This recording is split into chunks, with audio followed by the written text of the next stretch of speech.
বশিকপুরের নন্দীগ্রামে যৌথ অভিযানে বড় সাফল্য। বিদেশি পিস্তল, 3 রাউন্ড কার্তুজ ও ম্যাগাজিন সহ সন্ত্রাসী মহিনুদ্দিন গ্রেফতার। জুলাই সনদ বাস্তবায়ন ও নিত্যপণ্যের দাম কমানো সহ 8 দফা দাবিতে লক্ষ্মীপুর জেলা জামায়াত ইসলামীর গুরুত্বপূর্ণ সংবাদ সম্মেলন সম্পন্ন। লাহারকান্দি ইউনিয়নে 10টি সরকারি প্রাথমিক বিদ্যালয় সামাজিক উদ্যোগ, 200 দরিদ্র ও মেধাবী শিক্ষার্থীদের মাঝে বিনামূল্যে শিক্ষা উপকরণ বিতরণ।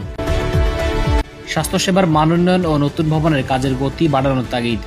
লক্ষ্মীপুর সদর হাসপাতাল পরিদর্শনে জামায়াত ইসলামী ঢাকা মহানগর উত্তরের সেক্রেটারি ডক্টর রেজাউল করিম। পরিবেশ সুরক্ষা ও সবুজায়নের অঙ্গীকার।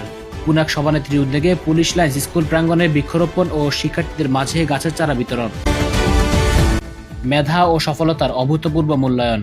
লক্ষ্মীপুরে এসএসসি ও দাখিলে জিপিএ 5 প্রাপ্ত 3 শতাধিক কৃতি শিক্ষার্থীকে সংবর্ধনা দিল ছাত্র শিবির। নতুন মেয়াদে দল পুনর্গঠন।